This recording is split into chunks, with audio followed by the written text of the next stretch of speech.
is present in the heart of every living entity, not the Trinity, not Shiva, Brahma, and Vishnu. So that's a separate question. Yeah. We're hearing that all three are there, but where are we hearing from? Well, actually, I heard lectures from other people before. Yeah. Well, we're hearing from Krishna. We take Krishna as reliable, and other people.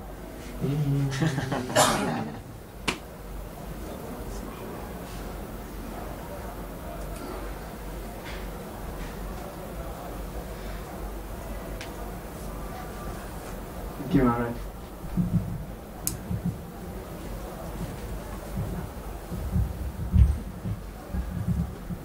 Ishara Sarvabhutana. Krishna Maharaj. Recently, in preaching, I've met many devout conspiracists, and it seems to be a growing encounter. And they'll quote personalities like David Icke. I don't know if you're familiar with him, but the other conspiracists that are out there. I just kind of wanted to find out what is our perspective on it, and also what strategy should we use when we want to preach them and bring them closer to Krishna. We should make a conspiracy to bring them closer.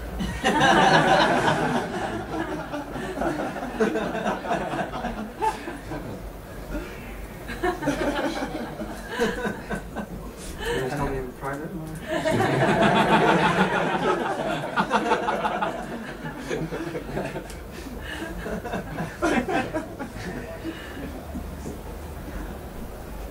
Conspiracy is rife within the material world.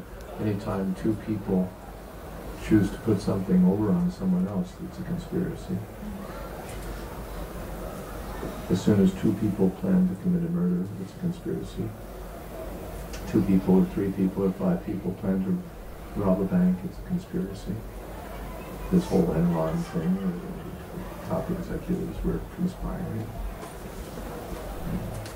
Conspiracy is a fact of life. It's the ordinary everyday experience. There's all sorts of conspiracy. Price fixing. In the business, there's business conspiracies, price fixing, graft, all sorts of things. A conspiracy is not you don't have to be a big theorist or something. Conspiracy is ordinary. Spend a day in any criminal court, how many conspiracies are you going to come across in the course of an afternoon? It's constant. So I know, David this guy, or Bill that guy, but conspiracies going on all the time. And there are small ones and there are big ones. There's the little conspiracy, I'm plotting with my sister to steal your ball. The little itsy-bitsy conspiracies. And then there's the big ones. National and international conspiracies.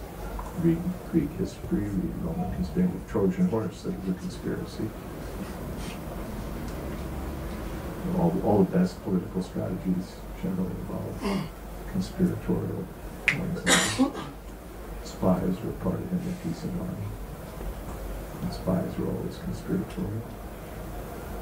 Yeah. Conspiracy is nothing new.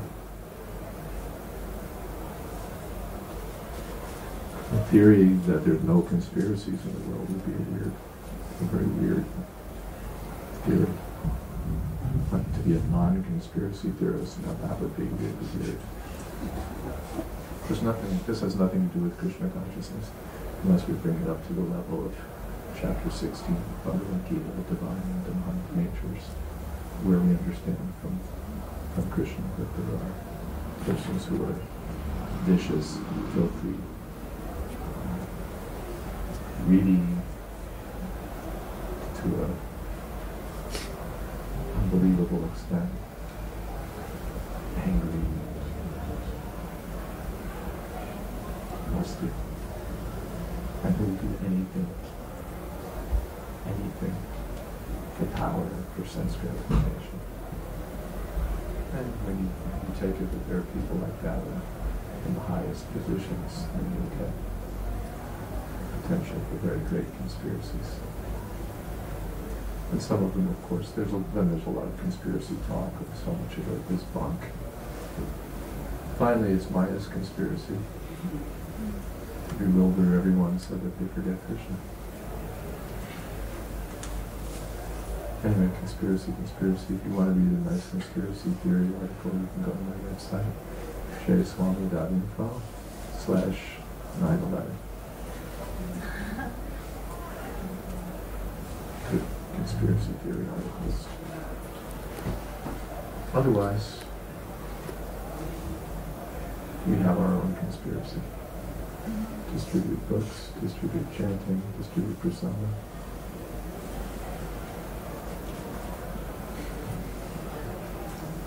Don't tell me. Okay? Yeah. Mm-hmm. Maharaj, I was wondering, is there a difference between becoming free from death and becoming a pure devotee, or are they the same thing?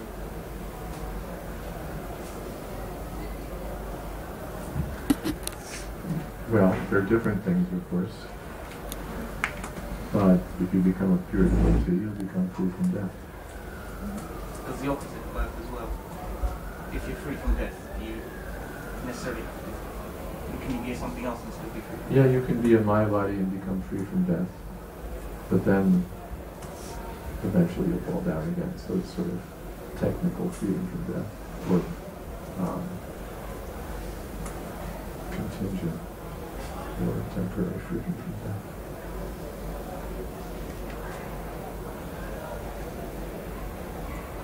Yes. Back. I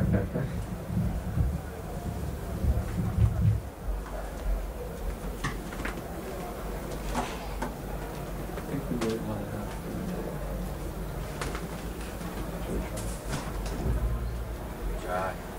You like that, huh? Okay. Yes. Is it part of the path to be, is it part of the path to spiritual consciousness to be indifferent to pleasure and to suffering? Yes. Okay.